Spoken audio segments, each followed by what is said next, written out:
নমস্কার। ভিন্ন স্বাদের গল্প শুনতে সাবস্ক্রাইব করুন ফিকশন দুনিয়া, কারণ এই গল্পের ঠিকানায় মন আটকে যায়। আজ আপনারা শুনবেন দারোগা প্রিয়নাথের এক দুর্ধর্ষ গল্প, প্রতাপচন্দ্র হত্যাকাণ্ড। প্রিয়নাথ মুখোপাধ্যায় এক বাঙালি গোয়েন্দা। ফেলুদা, ব্যোমকেশ বা কিরিটির মতো কোনো কাল্পনিক চরিত্র নয়।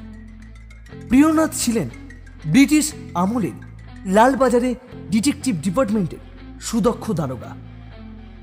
1878 থেকে 1911 সাল অবধি প্রিয়নাথ চাকরি করেন কলকাতা পুলিশে এবং নিজের দীর্ঘ 33 বছরের কর্মজীবনে নিজের দেখা এবং অনুসন্ধান করা নানান অপরাধ দিয়ে শুরু করেন বাংলার প্রথম ক্রাইম ম্যাগাজিন দারোগার দপ্তর।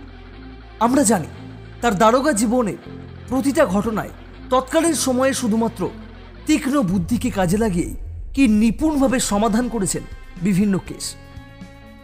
আজকের গল্পটিতেও আপনারা দেখবেন প্রিয়নাথের বুদ্ধির খেলা। গল্পটি সাধু ভাষাতে রচিত হলেও সকল শ্রোতাদের সুবিধার্থে গল্পটির মূল ভাব অপরিবর্তিত রেখে সেটিকে চলিত ভাষায় রূপান্তর করে নিয়েছি।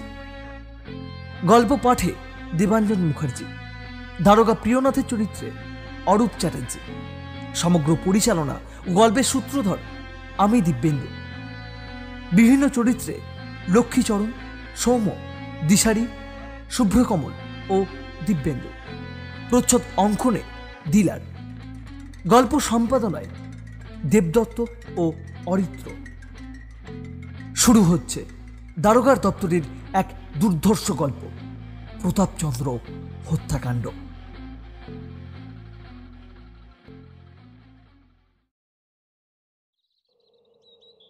একটা অদ্ভুত চুরির তদন্ত করে প্রায় বেলা 2টোর সময় ফিরেছেন দারোগা প্রিয়নাথ। হাতে তখন আর বিশেষ কোনো কাজ ছিল না তার। প্রচণ্ড গরমে এতক্ষণ অসহ্য রকমের ঘামছিলেন তিনি। হঠাৎ ছায়া পড়ল দেখে মনে একরকম আনন্দের সঞ্চার হলো। চেয়ার থেকে উঠে পশ্চিমের জানালার কাছে গেলেন। দেখা গেল পশ্চিম আকাশে একটা ঘোর কৃষ্ণবর্ণ মেঘ এসে এই মাত্র সূর্যকে ডেকে ফেলল। আচ্ছাদিত সূর্যরশ্মি মেঘের উপর পড়ে অপূর্ব শ্রী ধারণ করেছে। এতক্ষণ জোরে জোরে হাওয়া দিচ্ছিল। হাওয়া গরম হলেও সেই ঘর্মাক্ত অবস্থায় তার বেশ ভালোই লাগছিল। ক্রমশ হাওয়ার বেগ কমে আসলো। গরমের উত্তাপও সঙ্গে সঙ্গে অসহ্য হয়ে উঠল। দেখতে দেখতে সেই মেঘমণ্ডল আকাশ ছেয়ে ফেলল। ঘোর অন্ধকার পৃথিবীকে গ্রাস করল, এমনকি কাছের মানুষ পর্যন্ত অদৃশ্য হল। হঠাৎ হাওয়া বইল, ক্রমেই তার বেগ বাড়তে লাগল। শেষে ঝড় উঠল। পর্বত প্রমাণ ধুলোরাশি চারদিকে বিক্ষিপ্ত হতে লাগল। জানালা বন্ধ করে দিলেন দারোগা প্রিয়নাথ। কিছুক্ষণ ঝড় হওয়ার পর বৃষ্টি নেমে এলো। ক্রমে মুষলধারে বৃষ্টি পড়তে লাগলো। সেই দুর্যোগের সময় বাইরে একজন সাহেব ইন্সপেক্টরের পরিচিত কণ্ঠস্বর প্রিয়নাথের কর্ণগোচর হলো। এত দুর্যোগে সাহেবের সাড়া পেয়ে প্রিয়নাথ এতটুকু আশ্চর্য হলেন না। প্রিয়নাথ ভাবলেন, ব্যাপার নিশ্চয়ই গুরুতর। তা না হলে এত ঝড় বৃষ্টির রাতে হঠাৎ সাহেব আমার কাছে আসবেন কেন? সাহেব ঘরে প্রবেশ করলেন। কিছুক্ষণ বিশ্রাম নেওয়ার পর প্রিয়নাথ তাকে জিজ্ঞাসা করলেন, কি ব্যাপার সাহেব? এই দুর্যোগের রাত্রে আপনি হঠাৎ কষ্ট করে আমার কাছে আসলেন কেন? সাহেব হাসতে হাসতে উত্তর দিলেন, আর কেন এলাম, এক ভয়ানক গন্ডগোলে পড়েছি। আপনার সাহায্য নেওয়া ছাড়া আর কোনো উপায় নেই। কাশীপুরে একটা খুন হয়েছে, আপনি কি তা শুনেছেন? কাশীপুরের খুনের বিষয়ে সত্যিই তিনি কিছু শোনেননি। একটু বিস্ময়ে জিজ্ঞাসা করলেন, কি বলছেন? কাশীপুরে খুন হয়েছে? না, আমি তো এখনো পর্যন্ত এ সম্পর্কে কিছুই শুনিনি। আমি ওই খুনের ব্যাপারে কিছুই বুঝতে পারছি না, সেই জন্যই আপনার কাছে এসেছি। আপনি কি পুরো ব্যাপারটা স্যারকে জানিয়েছেন? মানে স্যারকে জানানোটাও তো আমাদের ডিপার্টমেন্টের জন্য জরুরি। না, তাকে এখনো জানানো হয়নি। খুব সম্ভবত তিনি এখন এখানে নেই, ওনাকে পরে জানালেও চলবে। খুনটা কি ধরনের একটু ভালো করে বুঝিয়ে বলুন তো। মানে খুনের মোটিভ, মোডাস অপারেন্ডি, মানে খুনটা কি অভিসন্ধি নিয়ে করা হয়েছে, কিভাবে করা হয়েছে, এগুলো না জানলে তো আমরা এগোতেই পারবো না। সে ভীষণ অদ্ভুত। বড়ই আশ্চর্য ব্যাপার। যে লোক খুন হয়েছেন তিনি অতি নিরীহ, তার মতো লোকের যে কোনো শত্রু থাকতে পারে এরকম সন্দেহই করা যায় না, বুঝলেন? বেশ, আপনি প্রথম থেকে একদম ভালো করে ডিটেলে আমাকে গুছিয়ে বলুন, আমি একটু মন দিয়ে শুনি। কাশীপুরে মল্লিকদের বাগানের ঠিক পশ্চিমে একটা অতি সুন্দর বাগান রয়েছে। বাগানটা বেশ পরিষ্কার পরিচ্ছন্ন। ছোট হলেও 3-4 জন মালি ওটার পরিচর্যায় নিযুক্ত আছে। প্রবোধচন্দ্র ঘোষ এই বাগানের অধিকারী। প্রবোধচন্দ্রের বাড়ি পূর্ববঙ্গে, কিন্তু তিনি কলকাতায় বিয়ে করেছেন, ফলে কখনো কখনো দেশে গিয়ে থাকেন। বাগানের দক্ষিণে একটা দোতলা অট্টালিকায় তিনি থাকেন। প্রবোধবাবু কলকাতার বিশ্ববিদ্যালয়ের একজন এ। তার বয়স প্রায় 50 বছর হবে। এই বয়সে তিনি জরাগ্রস্ত হয়েছেন, বাতে তাকে পঙ্গু করে ফেলেছে। প্রায় সময়ই তিনি খাটের উপর এক অতি কোমল শয্যায় শুয়ে থাকেন। তিনি একজন বিখ্যাত ডাক্তারও বটে। ধাত্রীবিদ্যায় তিনি বিশেষ পারদর্শী। এই কাজ করে তিনি অনেক টাকা উপার্জন করেছেন। তার লেখা অনেকগুলো বইয়ের বেশ সুখ্যাতি এবং সাথে কাটুতি আছে। সাহেবকে বাধা দিয়ে প্রিয়নাথ জিজ্ঞাসা করলেন, যে লোক সারাদিন শুয়ে থাকেন তিনি এতগুলো বই কিভাবে লিখলেন? সাহেব হাসতে হাসতে বললেন, আমি সেই কথাই বলতে যাচ্ছিলাম। প্রবোধবাবু স্বয়ং লেখেন না, তার একজন সহকারী আছেন, তিনিই বইগুলো লিখে থাকেন। যে লোকের হাত নাড়তে কষ্ট হয় তিনি এত বই কিভাবে লিখবেন? প্রায় 6 বছর হলো তিনি এই রোগের শিকার হয়েছেন। এই 6 বছরের মধ্যে অনেকেই তার সহকারী রূপে নিযুক্ত হয়েছিলেন, কিন্তু তাদের মধ্যে কেউই তার মন মতো হয়নি। তার এখনকার সহকারী প্রতাপচাঁদও একজন সুশিক্ষিত যুবক। তিনি কলকাতা বিশ্ববিদ্যালয়ের একজন MA। প্রতাপচাঁদের বয়স প্রায় 30 বছর হবে। তার গায়ের রং শ্যামবর্ণ, সে না লম্বা না বেটে। তার চোখ উজ্জ্বল ও স্থির। প্রতাপচাঁদ জাতিতে কায়স্থ, পিতামাতাহীন। এক আত্মীয়ের বাড়িতে তিনি বড় হয়েছেন। তিনি অতি নিরীহ এবং সকলেরই প্রিয়। অথচ সেই লোকই আজ দুপুরবেলায় খুন হয়েছে। দেখুন। প্রিয়নাথ ভীষণ আশ্চর্য হয়ে বললেন, বলেন কি, দিনের বেলায় কলকাতার বুকে খুন? আচ্ছা, বাড়ির কোনো লোক খুনের ব্যাপারে কিছু বলতে পারলেন কি? তিনি ওই বাগানেই থাকতেন। বেলা 10টা থেকে সন্ধ্যে 6টা পর্যন্ত তাকে প্রভাতবাবুর কাজ করতে হতো। তার জন্য একটা আলাদা ঘরের ব্যবস্থা করা হয়েছিল। বেশিরভাগ সময় তিনি সেই ঘরে বসেই বই পড়তেন। তার বন্ধু বান্ধব তেমন একটা ছিল না। বাড়িতে আর কে কে আছেন? শুনেছি প্রবোধবাবুর অনেকগুলো সন্তান হয়েছিল, কিন্তু বর্তমানে তার মধ্যে একজনও বেঁচে নেই। প্রবোধবাবুর স্ত্রী আছেন, একজন দাসী, একজন চাকর, একজন কোচম্যান এবং 2 জন সহিস, এবং তার সাথে 4 জন মালিও রয়েছে। এতগুলি লোক থাকতে দিনের বেলায় সেখানে খুন হয়ে গেল, এ বড় আশ্চর্য কথা। এদের মধ্যে এই খুন সম্পর্কে কেউ কিছু বলতেও পারেননি? আপনি তাদেরকে ভালোভাবে জিজ্ঞাসাবাদ করেছিলেন তো? দুঃখের বিষয়, সে সময় বাড়িতে কেউই ছিল না। সে কি, তারা কোথায় গিয়েছিল? মালি 4 জনের মধ্যে 3 জন হাটে গিয়েছিল, আর আরেকজন রান্নার ঘরে গিয়েছিল। বাড়ির চাকর গিন্নির বাপের বাড়ি তত্ত্ব নিয়ে গিয়েছিল। কোচম্যান এবং সহিস 2 জন প্রবোধবাবুর শ্যালককে আনার জন্য গাড়ি নিয়ে দমদম স্টেশনে গিয়েছিল। বাড়িতে কেবল গিন্নি ও সেই দাসী ছিল। তা গিন্নি এই খুনের ব্যাপারে কিছুই বলতে পারলেন না?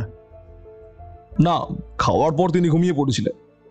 বিশেষত প্রতাপবাবু যে ঘরে খুন হয়েছেন তার থেকে প্রবোধবাবুর স্ত্রীর শোয়ার ঘরের দূরত্ব অনেকটাই বেশি। আর দাসী মানে ওই গৃহপরিচারিকা, মেড সার্ভেন্ট, সে কিছু শুনেছে? দাসীকে জিজ্ঞাসা করায় সে বলল, খাওয়া দাওয়ার পর সে ছাদ থেকে কতগুলো কাপড় এনে ঘরে রাখছিল।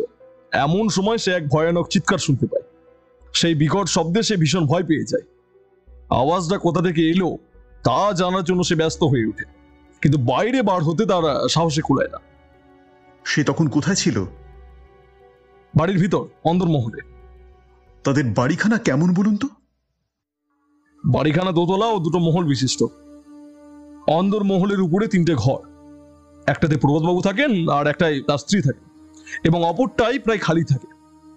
নিচেও 3টে ঘর, একটা রান্নাঘর, একটা ভাড়ার ঘর, আর একটা দাসী থাকে।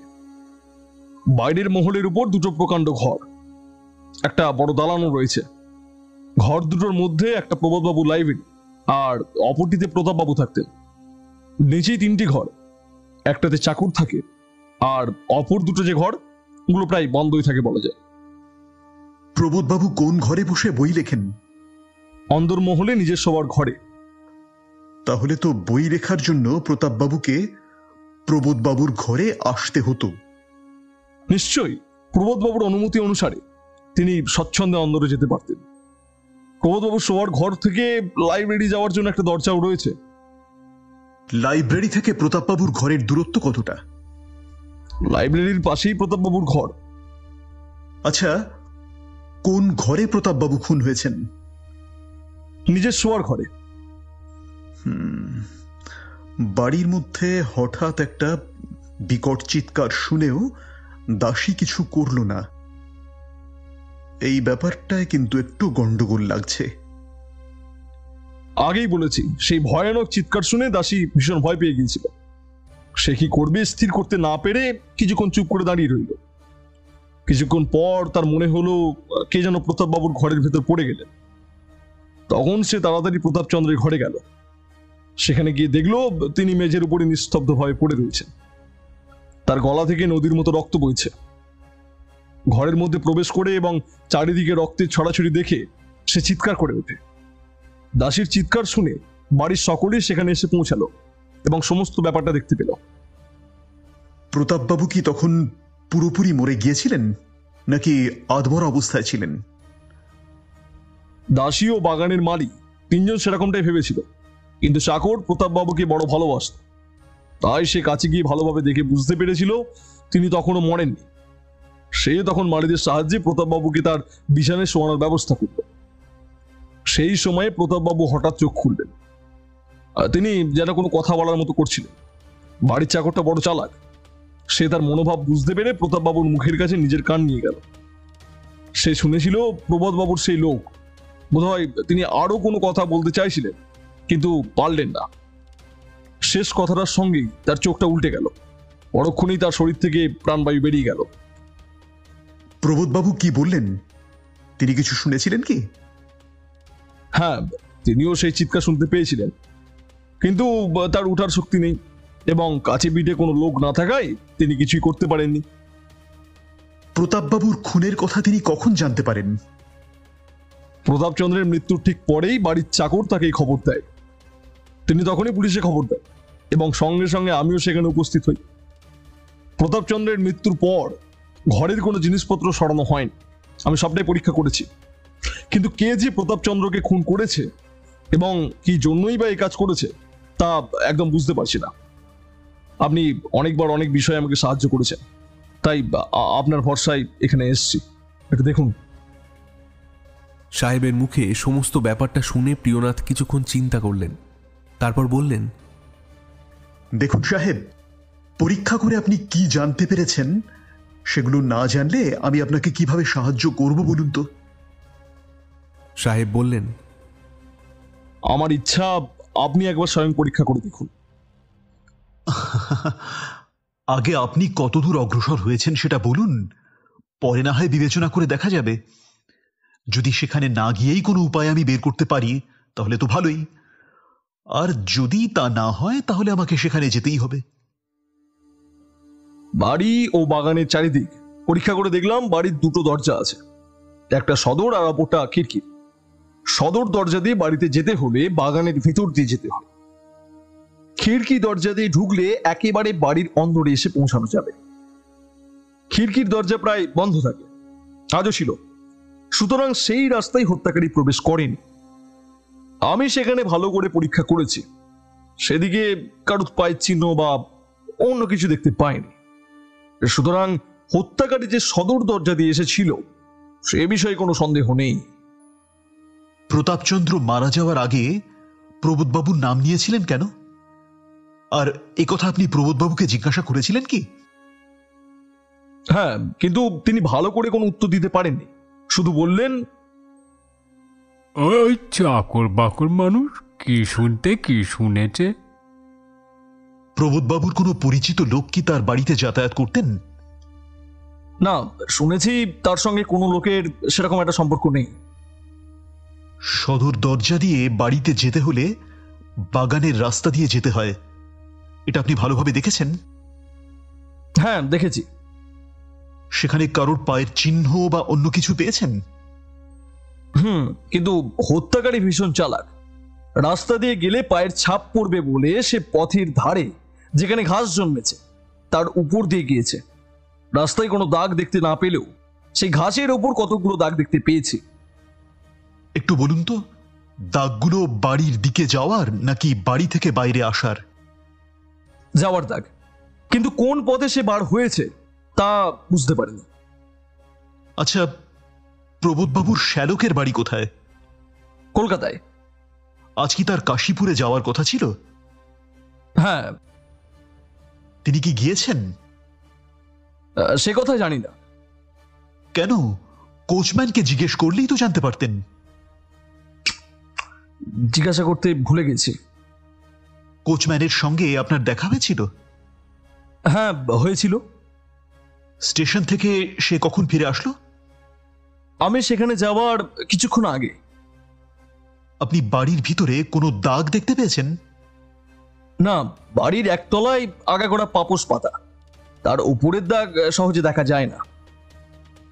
আচ্ছা, যে ঘরে তিনি খুন হয়েছেন সেখানে কোনো রকম দাগ দেখেছেন কি? তাও জানার উপায় নেই। সেখানেও পাপোশ পাতা। সেই ঘরে গিয়ে আমি আগেই পায়ের দাগ খুঁজেছি, কিন্তু দুঃখের বিষয় সেখানে কোনো দাগই পাইনি। ঘরের ভেতর একটা বড় দেরাজ আর একটা টেবিল রয়েছে। টেবিলের ওপর একটা পেনদানিতে দুটো দোয়াত, চারটে কলম আর একটা রাবার, আর সাথে একটা ছুরিও ছিল। দেরাজটা সবসময় খোলা থাকে, তার ভিতরে তেমন কোনো দামি জিনিস নেই। ঘরের কোনো জিনিস চুরি গেছে? সকল জিনিস আমি মিলিয়ে দেখেছি, না, কোনো জিনিস চুরি যায়নি। মৃতদেহটা ভালো করে পরীক্ষা করিয়েছেন? হ্যাঁ, টেবিলের পাশেই প্রতাপবাবুর মৃতদেহ পড়েছিল। গলার জায়গাটা এমন ভাবে কাজ করে কাটা হয়েছে যে তা দেখলে বেশ বোঝা যায় তিনি আত্মহত্যা করেননি। আচ্ছা সাহেব, কোন অস্ত্র দিয়ে গলাটা কাটা হয়েছে আপনি কি ঠিক মতো বলতে পারবেন? ঘরে কি কোনো অস্ত্রের বা ওই রকম কোনো জিনিসের চিহ্ন দেখেছেন? না, কোনো অস্ত্র পাইনি বটে, তবে একটা সোনা চশমা পাওয়া গেছে। এই বলে সাহেব পকেট থেকে একটা চশমা বার করে প্রিয়নাথকে দিলেন এবং বললেন, এই চশমাটা টেবিলের উপর পড়েছিল। চশমাটা হাতে নিয়ে প্রিয়নাথ একবার চোখে পড়ে ফেললেন। কিছুক্ষণ ভালো করে পরীক্ষা করার পর তিনি বললেন, এই চশমা থেকে কিন্তু অনেক খবর পাওয়া যাবে। তার কথা শুনে সাহেব প্রিয়নাথের মুখের দিকে চেয়ে রইলেন। বোধহয় তিনি প্রিয়নাথের কথায় বিশ্বাস করলেন না। প্রিয়নাথ তার মনোভাব বুঝতে পেরে জিজ্ঞাসা করলেন, সাহেব আমার দিকে অমন করে তাকিয়ে আছেন কেন? আমার কথা বিশ্বাস হচ্ছে না নাকি? সাহেব একটুখানি হাসলেন, তারপর বললেন, আপনি এই চশমা দেখে কি এমন বুঝতে পারলেন তা আমি জানি না। আপনি নিশ্চয়ই জানেন চশমাটা প্রতাপবাবুর নয়। তিনি চশমা ব্যবহার করতেন না। এই চশমাটা যে হত্যাকারী সে বিষয়ে আমার কোনো সন্দেহ নেই। এখন আপনি এটা থেকে কি জানতে পেরেছেন তা বলুন দেখি। এটা কোনো সাধারণ চশমা নয়, এর পাওয়ার খুব বেশি। যিনি এটা ব্যবহার করতেন তার মানে তার দৃষ্টিশক্তি কম, অর্থাৎ ক্ষীণ। তাই জন্যেই মোটা পাওয়ারের চশমা তার প্রয়োজন হয়। লোকটা ধনী, একদম বিত্তশালী লোক, না হলে সোনার চশমা কিনতে পারত না। তিনি যখন সোনার চশমা ব্যবহার করেন, এর থেকে এটা বোঝা যায় টাকার জন্য তিনি এই খুনটা করেননি। তার নাকের গড়ন মোটা, চশমার ফাঁদ থেকে আমি সেটাও বুঝতে পারছি। লোকটা সম্প্রতি কোনো চশমার দোকানে কয়েকবার গিয়েছিলেন। যদিও চশমাতে তার মালিকের নামও লেখা নেই, তবুও নিঃসন্দেহে এটা বলা যায় যে এটা কোনো ধনী পরিবার থেকেই কেনা হয়েছে। কেমন করে জানলেন যে তিনি সম্প্রতি কোনো চশমার দোকানে গিয়েছিলেন? চশমার যে অংশটা নাকের উপর থাকে তার দুদিকে দুটো পাতলা কর্ক দেওয়া আছে। কর্ক দুটোর মধ্যে একটা নতুন আর একটা পুরনো। নতুন কর্কটা এমনভাবে বসানো হয়েছে যা সহজে দেখলে বোঝা যাবে না যেটা বদলানো হয়েছে। খুব ভালো কারিগর হলে কর্কটা ওভাবে বসাতে পারতো না। সেই জন্যই বলছিলাম যে তিনি সম্প্রতি কোনো চশমার দোকানে গিয়েছিলেন। আমার অনুমান যে দোকান থেকে চশমাটা কেনা হয়েছিল সেই দোকানেই এই কর্ক বদলানো হয়েছে। তার কথা শুনে সাহেব আশ্চর্য হলেন, বললেন, এখন একবার চশমার দোকানগুলো দেখতে হবে। আপনি কি আর কিছু বলবেন? না, আমি এখনো পর্যন্ত যা যা জানতে পেরেছি সবটাই আপনাকে বললাম। এখন আমিও যা জানি আপনিও সেগুলোই জানেন। তবে একটা কথা বলতে ভুলে গেছি। কি কথা? আমি স্থানীয় লোককে জিজ্ঞাসা করে জানতে পেরেছি যে তারা খুনের দিন ওই বাড়িতে কোনো অপরিচিত লোক দেখেননি। তাহলে কে খুন করলো? আর কেনই বা প্রতাপবাবুর মতো নিরীহ একজন ভদ্রলোককে খুন করা হলো? সেই কথাই তো আমি আপনার কাছে জানতে এসেছি। আজ সন্ধে হয়ে গেল, এত বৃষ্টিতেই বা কি করা যায়? যদি অনুগ্রহ করে কাল সকালে একবার কাশীপুর যান তাহলে বড় উপকৃত হই। আমার দৃঢ় বিশ্বাস যে আপনি সেখানে গেলেই সমস্ত রহস্যের সমাধান হবে। সাহেবের কথায় প্রিয়নাথ সম্মত হলেন, বললেন, বেশ, কাল যত তাড়াতাড়ি সম্ভব আমি ঠিক সেখানে উপস্থিত হব।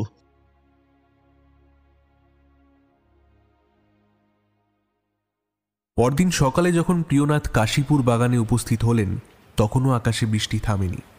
ঝড়ের সঙ্গে মাঝে মাঝে অল্প অল্প বৃষ্টি পড়ছে। গাড়ি থেকে নেমে দেখলেন সাহেব সেখানে উপস্থিত আছেন। তারা বাগানের ভেতর কিছুটা এসেছেন, হঠাৎ সাহেব দাঁড়িয়ে পড়লেন।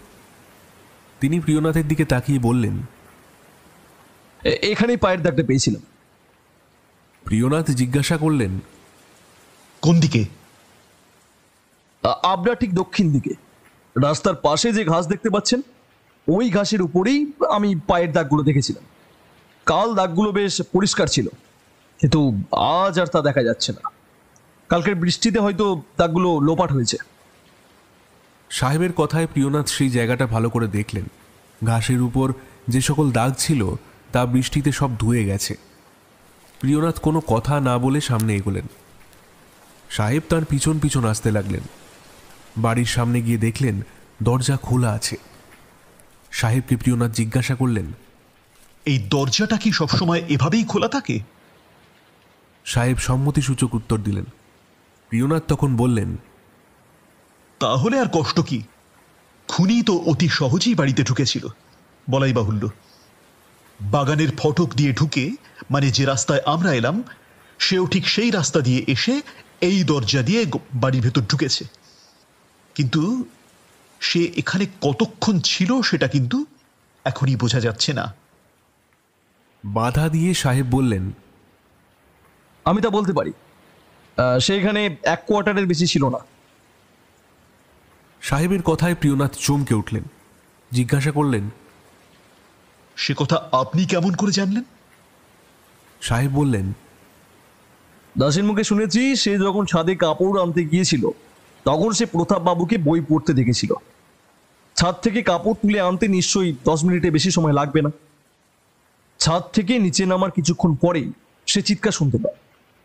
এই সময়ের মধ্যে যে সেই লোক প্রতাপ বাবুর ঘরে এসে তাকে খুন করেছে তাতে আর কোনো সন্দেহ নেই। সাহেবের কথা যুক্তিপূর্ণ বলে মনে হলো প্রিয়নাথের। প্রিয়নাথ তখন সাহেবের উদ্দেশ্যে বললেন, এইবার একবার প্রতাপচন্দ্রের ঘরটা তাহলে কিন্তু আমাদের দেখতে হবে। সাহেব তাঁর কথায় সম্মত হলেন এবং অবিলম্বে যে ঘরে প্রতাপচন্দ্র খুন হয়েছেন সেখানে প্রিয়নাথকে নিয়ে গেলেন। ঘরের মধ্যে ঢুকে প্রিয়নাথ দেখলেন ঘরটা নিতান্ত ছোট নয়, দীর্ঘে প্রায় 16 হাত এবং প্রস্থে 12 হাতের কম তো নয়। বেশ পরিষ্কার পরিচ্ছন্ন। ঘরের মধ্যে একটা দেরাজ, 2টো আলমারি, 3-4খানা চেয়ার ও খান কতক ভালো ভালো ছবি আছে। টেবিলের ওপর একটি অতি সুন্দর নাইট ল্যাম্প আছে। ঘরের মেঝেতে কার্পেট পাতা। প্রিয়নাথ ঘরের সমস্ত জিনিস ভালো করে পরীক্ষা করলেন। কিন্তু তেমন কোনো সূত্র পাওয়া গেল না। কিছুক্ষণ ভেবে প্রিয়নাথ দেরাজের কাছে গেলেন। তিনি তাতে একটা আঁচড় দেখতে পেলেন। দেরাজের দাগটা দেখে স্পষ্ট বুঝতে পারলেন কেউ সেটা খোলার সময় অসাবধানতাবশত চাবি লেগে ওরকম দাগ হয়ে গেছে। প্রিয়নাথ সাহেবকে সেই দাগ দেখে জিজ্ঞাসা করলেন, সাহেব, এই দাগটা কে করলো? আপনি কি এই দাগটা আগেও দেখেছিলেন? হ্যাঁ, দেখেছিলাম। তা এটা থেকে কোনো রকম ক্লু, মানে কোনো সূত্র বার করতে পারলেন কি? না, দেরাজে অমন দাগ তো প্রায়ই দেখা যায়, তাই ওটাকে তেমন একটা গুরুত্ব দিইনি। কিন্তু আপনি একটু ভালো করে দেখলেই জানতে পারবেন এই দাগটা কিন্তু সম্পূর্ণ নতুন। আমার এই আতশ কাঁচের সাহায্যে একবার দেখুন ভালো করে। হ্যাঁ, এই যে এইভাবে ভালো করে চোখটা লাগিয়ে ম্যাগনিফাইং গ্লাসটা আর একটু সামনে নিয়ে গিয়ে ভালো করে লক্ষ্য করুন। আপনি সহজেই কিন্তু বুঝতে পারবেন। সাহেব প্রিয়নাথের হাত থেকে আতশ কাঁচটা নিলেন এবং অতি যত্নের সঙ্গে দাগটা পরীক্ষা করলেন। তারপর প্রিয়নাথকে বললেন, আপনার কথাটাই ঠিক, দাগটা সম্পূর্ণ নতুন বলেই মনে হচ্ছে। এবার একবার দাসীকে ডেকে পাঠান তো, তাকে গোটা কত কথা জিজ্ঞাসা করার আছে। সে যা বলেছে তা তো আমি আগেই আপনাকে বলেছি। হ্যাঁ, আপনি বলছেন বটে, কিন্তু আমি তাকে একবার কতগুলো কথা জিজ্ঞেস করে তার মুখ থেকে কিছু স্পেসিফিক ইনফরমেশন নিতে চাই। সাহেব তখনই সে ঘর থেকে চলে গেলেন এবং কিছুক্ষণের মধ্যেই দাসীকে সঙ্গে নিয়ে প্রিয়নাথের কাছে এলেন। প্রিয়নাথ দাসীকে জিজ্ঞাসা করলেন, এই দরজার চাবি কার কাছে থাকতো? প্রতাপ বাবুর কাছেই থাকতো। দেরাজের কলকবজাগুলো কেমন? সবগুলোই ভালো, সেগুলো বিলাতি। চিৎকার শোনার কতক্ষণ পর তুমি এখানে এসেছিলে? তা প্রায় সিকি ঘন্টা পরে। আচ্ছা, কোনো লোককে বাইরে পালাতে দেখেছো কি? মনে পড়ে? আগে না বাবু। এই ঘরে তো দুটো দরজা দেখছি, একটা দিয়ে বাইরে যাওয়া যায় আর অন্যটা দিয়ে ভিতরে প্রবোধবাবুর ঘরে যাওয়া যায়। খুব সম্ভবত প্রতাপবাবু এই দ্বিতীয় ঘরটা দিয়ে প্রবোধবাবুর ঘরে যেতেন। তুমি যখন এই ঘরে এসেছিলে তখন তো খুনি সহজেই অন্য পথ দিয়ে ভেতরে চলে যেতে পারে, তাই না? তাহলে বাবু নিজেই জানতে পারতেন, কারণ তিনি প্রায় সময়ই জেগে থাকেন। তিনি নড়তে চড়তে না পারলেও অনায়াসে চিৎকার করে চাকরদের ডাকতে পারতেন। তাছাড়া তিনি যখন আগেই খুনের ব্যাপারে পুলিশকে খবর দিতে বলেছিলেন, তখন তিনি নিশ্চয়ই কোনো লোককে পালাতে দেখেননি। দাসীকে বিদায় দিলেন প্রিয়নাথ। একবার প্রবোধবাবুর সঙ্গে দেখা করতে হবে। ব্যাপারটা সাহেব বুঝতে পেরে অন্দরে খবর পাঠালেন। প্রবোধবাবুর ঘরে ঢুকে প্রিয়নাথ দেখলেন তার ঘরটি প্রতাপবাবুর ঘরের তুলনায় বড়। ঘরের ভিতরে অনেকগুলি দেরাজ ও আলমারি আছে, সবগুলোতেই বড় বড় বইয়ে ঠাসা। প্রতাপবাবুর ঘরটা যেমন পরিষ্কার পরিচ্ছন্ন ছিল, এ ঘরটা তেমন নয়। ঘরের ঠিক মাঝখানে একটা পালঙ্ক। প্রবোধবাবু পালঙ্কে শুয়ে আছেন, তাকে দেখে জরাগ্রস্ত বলে মনে হয় না। সাহেব তাকে প্রিয়নাথের কথা বললেন। তিনি আনন্দিত হলেন এবং তাদের বসতে অনুরোধ করলেন। অনেকক্ষণ পর প্রবোধবাবু বললেন, মশাই, এখনই ধরা পড়বে কি করে বলুন দেখি? প্রিয়নাথ বললেন, খুব তাড়াতাড়ি এসে ধরা পড়বে। তা তা আপনি যদি আসামিকে গ্রেপ্তার করতে পারেন তাহলে তাহলে চিরদিন আপনার কাছে কৃতজ্ঞ থাকব। আসলে আসলে প্রতাপের এমন হঠাৎ মৃত্যুতে আমার বুদ্ধি শক্তি সব সব লোপ পাওয়ার উপক্রম হয়েছে। আমি আপনাকে দুটো কথা জিজ্ঞাসা করতে চাই। হ্যাঁ, সে ঠিক আছে, কিন্তু কে, কখন, কিভাবে করে সেটা আমার পক্ষে জানাটা একেবারে সম্ভব নয়। আমি এমনিতে সাহেবের মুখে সবকিছুই শুনেছি, আপনাকে আমি বেশি কথা জিজ্ঞাসা করব না। আমি শুধু এটাই জানতে চাই, প্রতাপচন্দ্র মরার আগে একটা অদ্ভুত কথা উচ্চারণ করেছিলেন কেন? তিনি বলেছিলেন প্রবোধ বাবুর সেই লোক। আচ্ছা, এই কথার মানে কি আপনি কিছু বুঝতে পেরেছেন? আগে না, ওই চাকরের মুখের কথা আপনারা বিশ্বাস করবেন না। আমাদের বাড়ির চাকর বাকররা মুখ্য সূক্ষ্ম, তারা পল্লী সমাজে থাকে, সুতরাং তাদের কথা ওই খুনের তদন্ত চলতে পারে না। আপনি কি বলতে চান চাকর মিথ্যে কথা বলছে? আচ্ছা, না না না না, সে কথা বলতে চাইনি। আসলে প্রতাপচাঁদ মারা যাওয়ার আগে যে কথাগুলো বলেছিল তা হয়তো সে ভালো মতো শুনতে পায়নি। কি শুনতে কি শুনেছে কে জানে। আপনি তাহলে সঠিকভাবে সে ব্যাপারে কিছু জানেন না, তাই তো? আচ্ছা, আপনার কি কারোর উপর সন্দেহ হয়? না না না না, আমার মনে হয় তিনি আত্মহত্যা করেছেন। তিনি যদি আত্মহত্যাই করেন তবে আপনার কি মনে হয় কোন অস্ত্রের দ্বারা তিনি নিজের গলা ওইভাবে কেটেছেন? অস্ত্রের মধ্যে একটা ছোট ছুরি ছাড়া আর কিন্তু কোনো কিছু ঘরে আমরা দেখতে পেলাম না।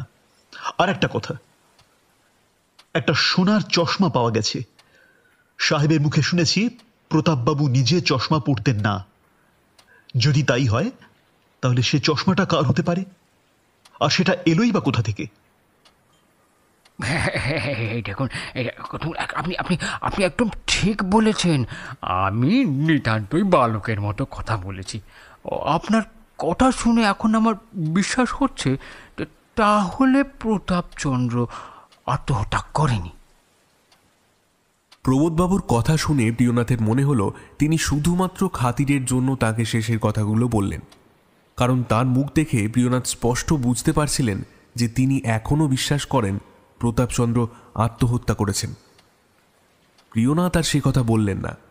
একটা আলমারি দেখিয়ে জিজ্ঞাসা করলেন, আচ্ছা প্রবোধবাবু, ওই আলমারিতে কি আছে?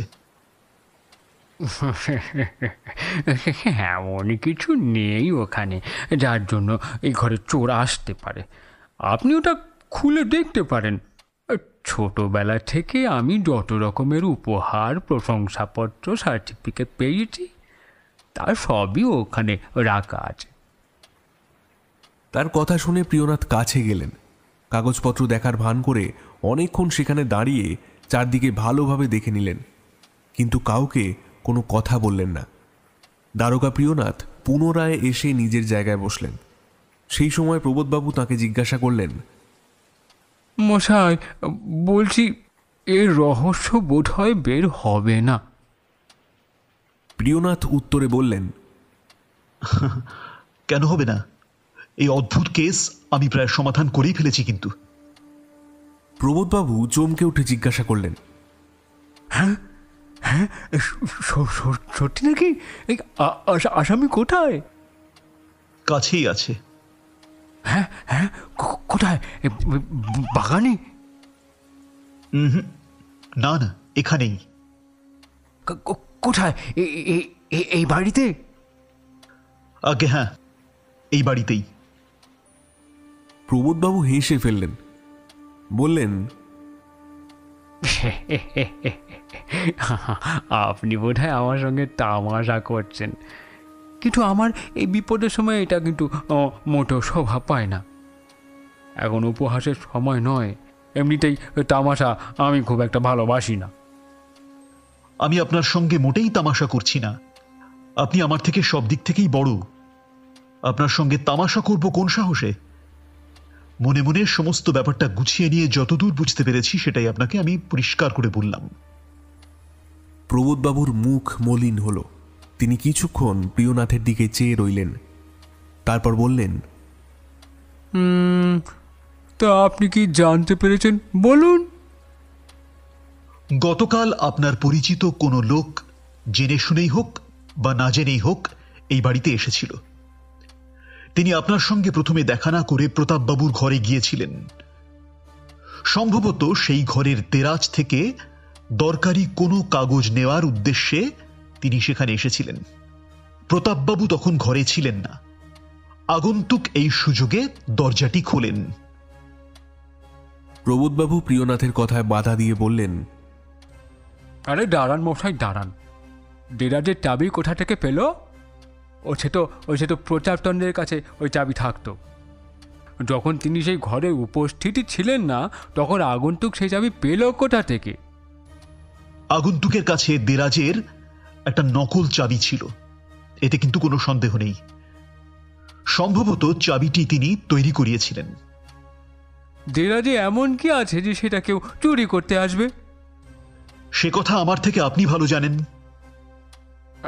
আচ্ছা, আরে সেই আগন্তুকে যে দেরাজের চাবি খুলেছিল, তা আপনি কি করে জানতে পারলেন? দেরাজের উপর একটা নতুন আঁচড়ের দাগ দেখে আমি সেটা বুঝতে পারলাম। আচ্ছা, আরে আপনি তো দেরাজটা খুলে দেখলেই জানতে পারতেন যে সেখান থেকে কোনো কাগজপত্র চুরি হয়েছে কিনা। ওই বিষয়ে আপনি একদম নিশ্চিন্ত থাকুন। ইচ্ছা থাকলেও সে দেরাজ থেকে কোনো জিনিস বের করতে পারেননি। আচ্ছা, আপনি কি আর কিছু জানতে পেরেছেন? তারপর সে লোকটাই বা গেল কোথায়? সব কথাই বলছি, আপনি ব্যস্ত হবেন না। প্রতাপবাবুর সঙ্গে সেই লোকের শত্রুতা ছিল। প্রতাপবাবুর প্রতি তার এতটা বিদ্বেষ এবং আক্রোশ কেন ছিল সেটাও কিন্তু বুঝতে পেরেছি। প্রতাপবাবু এর মধ্যে ঘরে ফিরে এলেন এবং সেই আগন্তুক তাকে দেখে ভীষণ রেগে গেলেন। সম্ভবত দুজনের মধ্যে কিছুক্ষণ বচসা হলো, আর ঠিক তারপরেই আগন্তুক একটা খুর কিংবা ছোরা এই জাতীয় কোনো জিনিস দিয়ে প্রতাপবাবুকে এমন আঘাত করলেন যে সেই আঘাতেই তিনি জখম হলেন। আগন্তুকের বোধহয় খুন করার উদ্দেশ্য ছিল না, রাগের মধ্যে নিজেকে শান্ত রাখতে না পেরে তিনি সে কাজ করেছেন। এরপর কালপ্রিট খুব ভয় পেয়ে গেলেন এবং সঙ্গে সঙ্গে সেই জায়গা থেকে পালিয়ে এই ঘরে এসে পৌঁছলেন।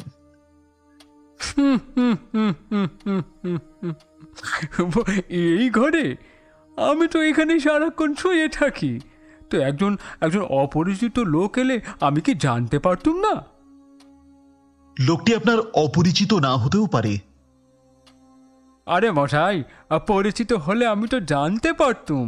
আপনি আপনি আপনি কি মনে করেন, আমি সারাদিন এখানে শুয়ে শুয়ে ঘুমোই? হ্যাঁ, না না না, আমি তা মনে করি না। তাহলে কি করে সে আমার সামনে এই ঘরে প্রবেশ করলো, আর আমি তাকে দেখেও কিছু বললাম না? হ্যাঁ, আপনি কি এটাই বলতে চাইছেন? আগে হ্যাঁ, আপনি কিন্তু সবটাই জানেন। এমনকি আপনি তার সাথেও কথাও বলেছিলেন এবং তাকে পালানোর জন্য সাহায্যও করেছিলেন। আমি কিন্তু এ ব্যাপারে নিশ্চিত। প্রবোধবাবু অট্ট হাসিতে ফেটে পড়লেন, কিন্তু এবার আর শুয়ে থাকতে পারলেন না। বিছানায় উঠে বসলেন এবং প্রিয়নাথের মুখের দিকে এক দৃষ্টিতে চেয়ে রইলেন। তার চোখ দিয়ে যেন আগুন বার হচ্ছে। কিছুক্ষণ পর তিনি বললেন, আপনি পাগল হয়েছেন দেখছি। সারা জীবন মস্তিষ্কের জোরে এমন সমস্ত ভারী ভারী তদন্ত করার পর এখন আপনার মাথাটা খারাপ হয়ে গেছে। আমি খুনিকে পালাতে সাহায্য করেছি, একথা কি কল্পনাটাও সত্যি হতে পারে? হ্যাঁ, যদি তর্কের খাতিরে সেটা মেনেও নিই, তাহলে আপনি কি বলতে পারেন যে সে লোক এখন কোথায়? প্রিয়নাথ ঘরের পূর্ব দিকের একটা আলমারির পিছন দিকে লক্ষ্য করে বললেন, ওই আলমারির পাশে। প্রিয়নাথের মুখ থেকে এ কথা শোনা মাত্রই প্রবোধবাবু দুহাত তুলে একটা বিকট শব্দ করলেন এবং পরক্ষণেই প্রায় অচেতন হয়ে বিছানার উপর পড়ে গেলেন। এর মধ্যেই হঠাৎ সেই আলমারির পাশ থেকে এক যুবক দৌড়ে এসে প্রিয়নাথের সামনে দাঁড়ালো। তারপর বলল, আপনি ঠিকই অনুমান করেছেন, আমি ওই আলমারির পেছনেই ছিলাম। আপনি এতক্ষণ ধরে প্রবোধবাবুকে যে সমস্ত কথা বললেন তার সবটাই সত্যি, কিন্তু আপনি কোন সূত্রের সাহায্যে এত খবর বার করলেন সেটা কিন্তু বুঝতে পারলাম না। হ্যাঁ, একটা কথা বুঝতে পেরেছি, আপনার চোখে ধুলো দেওয়া আমার মতো সাধারণ লোকের কাজ নয়। যুবকের বয়স প্রায় ৩৫ বছর, দেখতে সুশ্রী, পরনে একটা বিলাতি মোটা লাল পেড়ে ধুতি, একটা মোটা কাপড়ের জামা এবং তার পা খালি। সাহেবকে ইঙ্গিত করার আগেই সাবধান করে দিলেন দারোগা প্রিয়নাথ। তিনি প্রিয়নাথের মনোভাব বুঝতে পেরে ঘরের দরজার কাছে গিয়ে দাঁড়ালেন। প্রিয়নাথ তখন যুবককে জিজ্ঞাসা করলেন, আপনার নামটা কি, আর প্রবোধবাবুর সঙ্গে আপনার সম্পর্কটাই বা কি? কিছুক্ষণ ভেবে সে উত্তর দিল, যখন আপনি সবটা জানতেই পেরেছেন, আপনার কাছে কোনো কথা লুকোনো নিতান্ত মূর্খতারই পরিচয়। আমার নাম পুলিন বিহারী, আমি প্রবোধবাবুর শ্যালক। প্রিয়নাথ প্রবোধবাবুর দিকে তাকালেন। এখনও তিনি যুবকের মুখের দিকে চেয়ে আছেন। তার মুখ দেখে মনে হলো তিনি নিতান্ত দুঃখিত ও লজ্জিত হয়েছেন। প্রিয়নাথ প্রবোধবাবুকে কোনো কথা না বলে পুলিন বিহারীকে জিজ্ঞাসা করলেন, আপনাকে দমদম স্টেশন থেকে আনতে এখান থেকে গাড়ি গিয়েছিল, আপনি কি সেই গাড়িতেই এসেছিলেন? আগে না, যে ট্রেনে আমার আসার কথা ছিল আমি তার আগের ট্রেনেই এসে গিয়েছিলাম। আপনি কি ইচ্ছা করে এই কাজটা করেছিলেন? হ্যাঁ। আপনি ঠিক কটার সময় এখানে এসেছিলেন? তখন 11টা বাজে। আপনি কি এসে আপনার ভগ্নিপতির সঙ্গে দেখা করেছিলেন? আগে না। এরকমটা কেন? যে জন্য এখানে এসেছিলাম সেটাই আগে করার ইচ্ছে ছিল। কি জন্য এখানে এসেছিলেন? আপনি নিজে এখানে এসেছিলেন নাকি কারোর কথা এখানে এসেছিলেন? লুকোনোর চেষ্টা করবেন না কিন্তু। নিজের ইচ্ছায় আসেনি, বাড়িতে আমার অনেক কাজ থাকে, সেই কাজ ফেলে এখানে আসতে যাব কেন? তবে কার কথা এখানে এসেছিলেন সবটা পরিষ্কার করে বলুন। প্রতাপচন্দ্র অত্যন্ত নিরীহ লোক, আপনি তাকে কোন অপরাধে খুন করলেন পুলিন বিহারী বাবু? সব কথা বলতে হলে এ সংসারের অনেক গোপনীয় কথা বাইরে বেরিয়ে পড়বে, সুতরাং প্রবোধবাবুর অনুমতি অত্যন্ত জরুরি। উনি যদি আমাকে বলতে বলেন তবেই আমি বলবো। প্রিয়নাথ প্রবোধবাবুর দিকে চাইলেন। দেখলেন তিনি চোখ উল্টে অজ্ঞানের মতো পড়ে আছেন। তার একটু কাছে গিয়ে প্রিয়নাথ দেখলেন তার নিঃশ্বাস চলছে। প্রিয়নাথ তাকে স্পর্শ করলেন। প্রিয়নাথকে দেখা মাত্রই তিনি বিকট চিৎকার করে শুয়ে পড়লেন। সেই বিকট চিৎকার শুনে বাড়ির ভিতর থেকে দাসী ছুটে এলো এবং তাকে সেই অবস্থায় দেখে চিৎকার করেও কেঁদে উঠল। বোধহয় সেই কান্নার আওয়াজ প্রবোধবাবুর স্ত্রীও শুনতে পেলেন। তিনি পাগলিনীর মতো আলু খালু বেশে চিৎকার করে কাঁদতে কাঁদতে ঘরে এসে ঢুকলেন। সাহেব রেগে গিয়ে ঘরের দরজা বন্ধ করে দিলেন এবং দুজন মহিলাকে বুঝিয়ে বললেন, প্রবোধবাবু মারা যাননি, তিনি শুধুমাত্র মূর্ছা গেছেন। স্ত্রীর আওয়াজ শুনেই হোক কিংবা অত্যাধিক গোলমাল শুনেই হোক, প্রবোধবাবু চোখ খুললেন, তার জ্ঞান ফিরল। তিনি প্রিয়নাথের দিকে চাইলেন, কিন্তু কোনো কথা বলতে পারলেন না। তার জ্ঞান ফিরেছে দেখে তার স্ত্রী ব্যস্ত হয়ে জিজ্ঞাসা করলেন, কি হয়েছে? অমন চিৎকার করে উঠলে কেন? প্রবোধবাবু উত্তরে বললেন, কেন সে কথা তুমি বুঝবে? হৃদয়ে যে আগুন জ্বলছে তা তুমি কি করে জানবে? যাও অন্দরে যাও, এখানে দুজন পুলিশের লোক রয়েছেন। ওনাদের সামনে তোমার এরকমভাবে আসাটা উচিত হয়নি।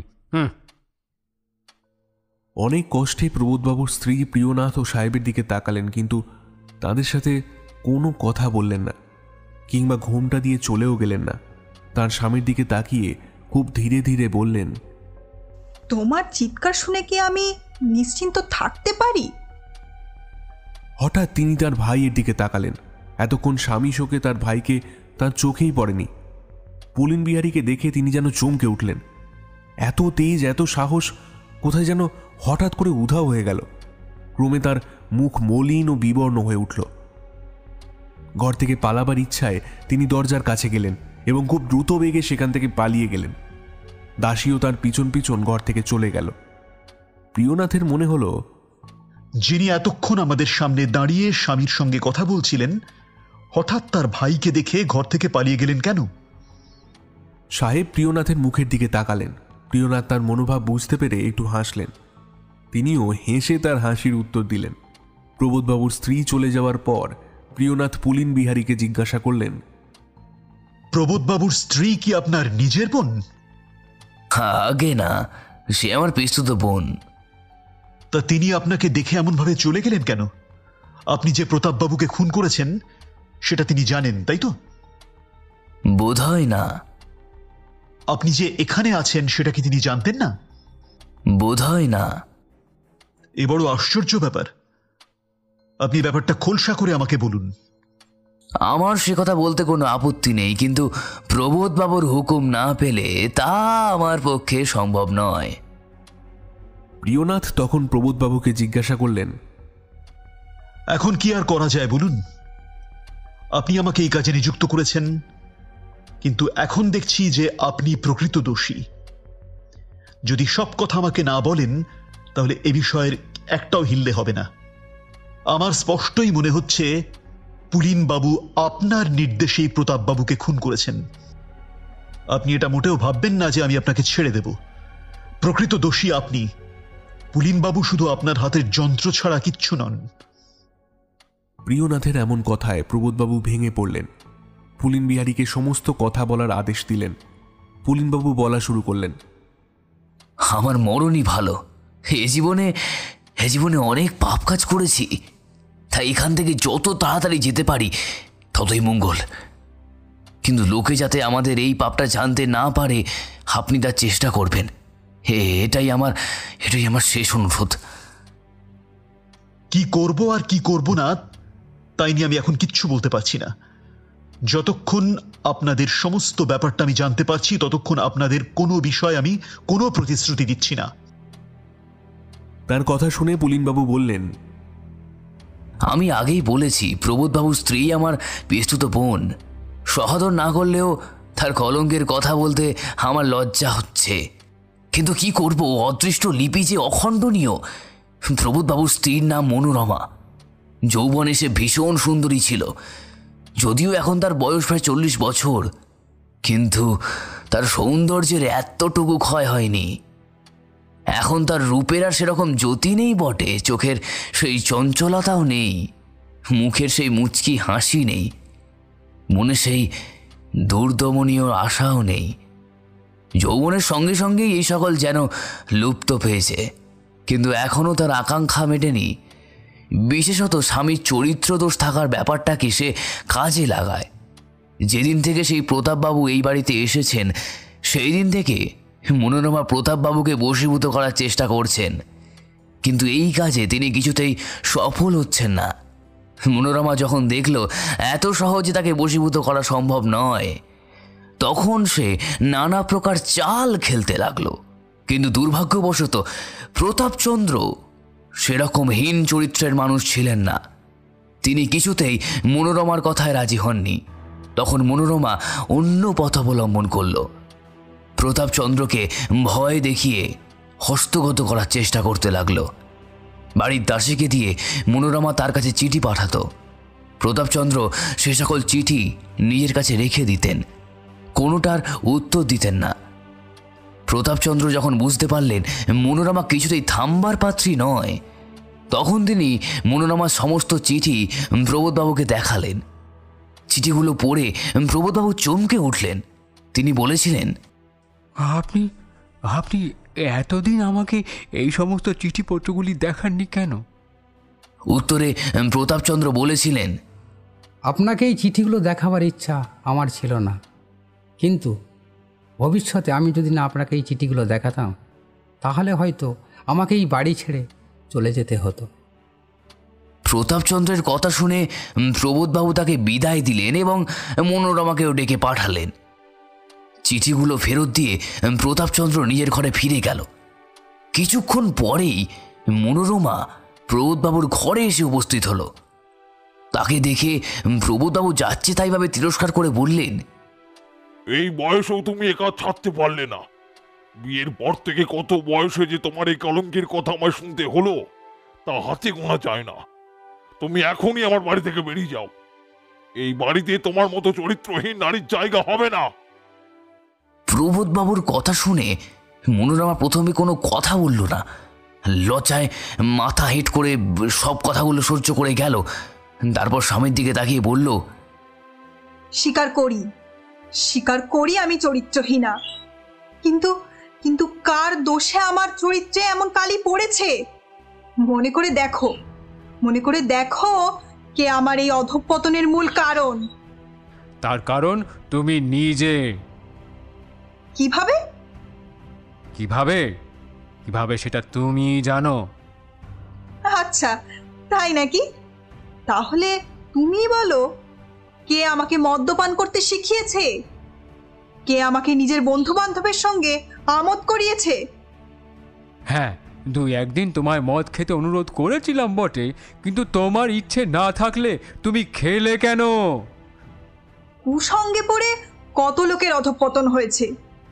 তোমার বন্ধুদের উত্তেজনা, আমার যৌবনের উৎপীড়ন, অর্থের লোভ, আর সঙ্গে মদের নেশায় বিভোর হয়ে আমি নিজের পায়ে নিজে কুড়ুল মেরেছি বটে। তবে তুমিই কিন্তু সবকিছুর মূলে। যদি আমায় শাসন করতে, নিজের বন্ধুদের এখানে রেখে নিজে বেশ্যালয়ে যেতে, তাহলেও কি আমার এরকম দশা ঘটতো? একবার এই পথে নামলে কি ফিরে আসা যায়? এখন তোমার বন্ধুরা তোমার শত্রুতে পরিণত হয়েছে, তারা আর এখানে আসে না। এখন তোমার মদ খাওয়ার মাত্রা দিন দিন বেড়ে চলেছে। ভাড়ারে বোতল বোতল মদ সঞ্চিত আছে। আমি যখন মদ খেতে শিখেছি, তখন তুমি কি ভাবো আমি কি আজকাল মদ না খেয়ে থাকি? আমি আমি রোজ মদ খাই। মদে কি না হয়। আমার হিতাহিত জ্ঞান লোপ পেয়েছে। কি করে আমার এই আশ মিটবে? আমি সেই চেষ্টাই করছি। শুনলে তো সবকিছু। আশা করি এ ব্যাপারে তুমি আর ঝামেলা করবে না। মনোরমার কথা শুনে প্রবোধবাবু আরও রেগে গেলেন। তিনি মনোরমাকে মারতে গেলেন। তখন মনোরমা নির্ভয়ে বলল, আমি তোমায় ভয় করি না।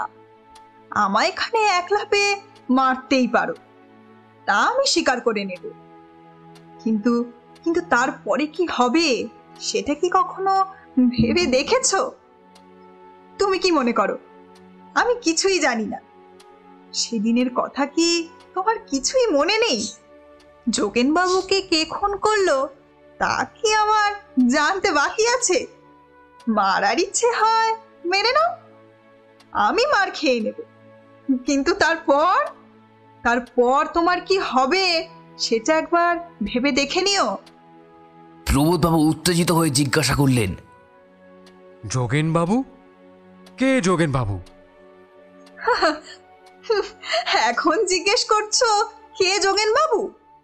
তোমার পরম বন্ধু, যিনি রোজ তোমার বাড়িতে এসে তোমার কথা মতো তোমার বউয়ের সঙ্গে সময় কাটাতো, তোমার স্ত্রীর মনোরঞ্জনের জন্য যিনি অকাতরে টাকা ব্যয় করেছেন, সেই যোগেনবাবুকে কে খুন করেছে?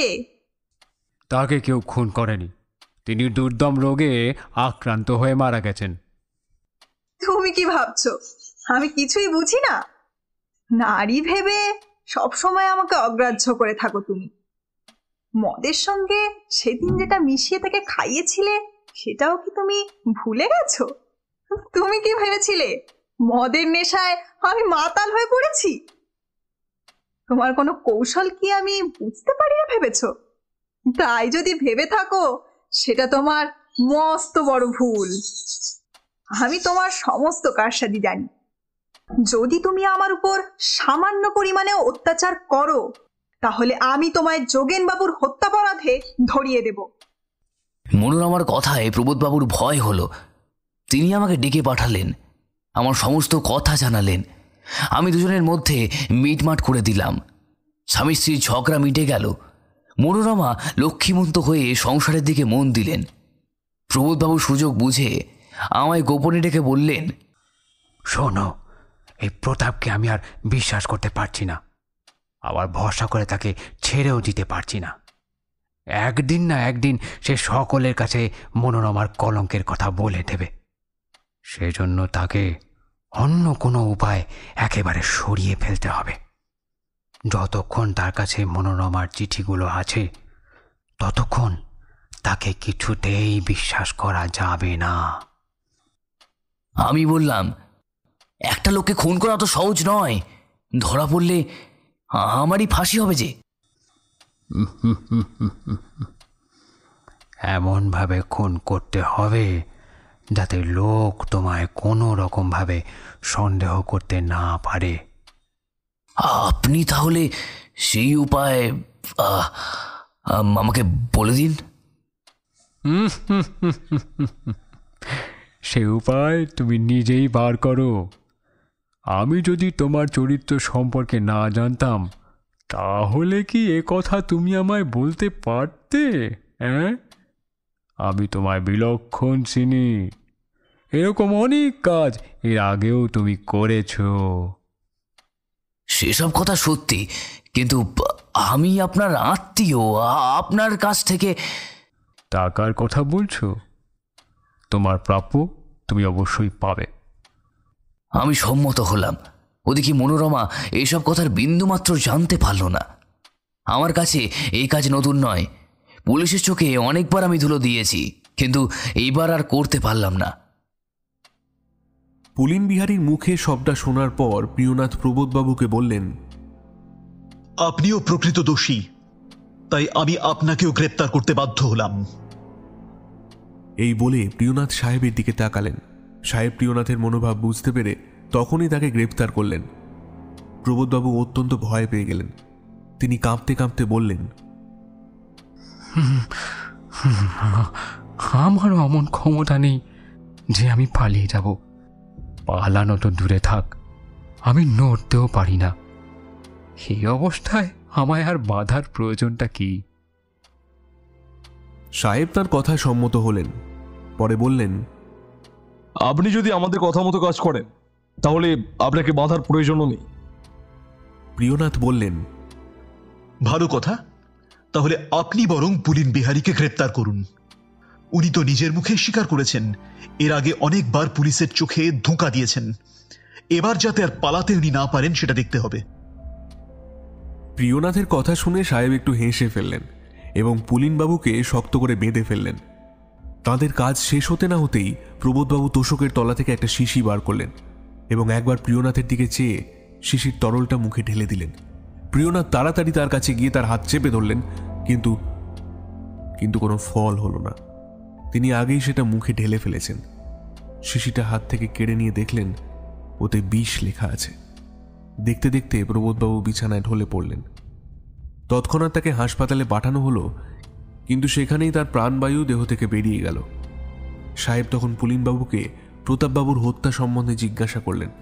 তিনি বললেন, যখন আমি সেই ঘরে গিয়েছিলাম তখন প্রতাপবাবু ঘরে ছিলেন না। আমি পরিকল্পনা মাফিক তার দেরাজ থেকে মনোরমার চিঠিগুলো নিতে গিয়েছিলাম এবং সেই কারণেই দেরাজ খুলেছিলাম। এমন সময় পেছন থেকে প্রতাপবাবু এসে আমায় আক্রমণ করেন। আমার কাছে একটি খুর ছিল, তা দিয়েই আমি তার গলায় আঘাত করি। কোন সময় তিনি আমার চশমাটি চোখ থেকে খুলে নেন। ইচ্ছা ছিল চশমাটা শেষে নিয়ে যাব, কিন্তু সেই সময়ে একজনের পায়ের শব্দ শুনতে পেলাম। খুরটা প্রতাপবাবুর কাপড়ে মুছে এই ঘরে এসে পৌঁছলাম। প্রবোধবাবুর বিছানার নিচে থেকে সেই খুঁটটা বার হলো। আলমারির ভেতর থেকে পুলিন বিহারীর রক্ত মাখা কাপড় পাওয়া গেল। পুলিন প্রিয়নাথ এবং সাহেবের কাছে যেমন সমস্ত কথা বলেছেন, তেমনি ম্যাজিস্ট্রেটের কাছেও সবটা স্বীকার করলেন। চশমার দোকান থেকে জানা গেল তিনি ওই চশমা এখান থেকে কিনেছিলেন এবং সারিয়েছিলেন। এই সকল সাক্ষ্যের উপর নির্ভর করে বিচার করা হলো। ওই মোকদ্দমায় প্রিয়নাথকেও সাক্ষী দিতে হয়। কিভাবে আলমারির পাশ থেকে তাকে দেখতে পেয়েছিলেন এবং তার মোটা নাক দেখে তিনি কিভাবে তার উপর সন্দেহ করেছিলেন, তার সবটাই বলতে হয়েছিল। প্রবোধবাবুর স্ত্রীও সমস্ত কথা আদালতে স্বীকার করলেন। তার লেখা সেই সব চিঠিগুলো মৃতের দেরাজে পাওয়া গিয়েছিল। সেগুলো বিচারালয়ে প্রমাণের একটা অংশে পরিণত হলো। পুলিন বিহারী বিচারকের কাছে নিজের দোষ স্বীকার করল ও সবশেষে চরম দণ্ডে দণ্ডিত হল।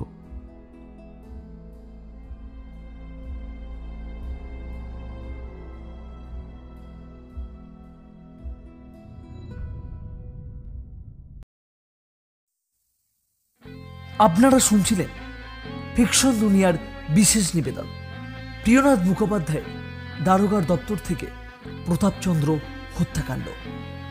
আজকের গল্পের কথক দেবাঞ্জন মুখার্জি, দারোগা প্রিয়নাথের চরিত্রে অরূপ চ্যাটার্জি, সাহেবের চরিত্রে দিব্যেন্দু গোস্বামী, প্রবোধবাবুর চরিত্রে শুভ্রকমল মুখার্জি, প্রতাপচন্দ্রের চরিত্রে লক্ষ্মীচরণ, পুলিন বিহারীর চরিত্রে সৌম্য দাস, প্রবোধবাবুর স্ত্রী এবং দাসীর চরিত্রে দিশারি পুরকাইত।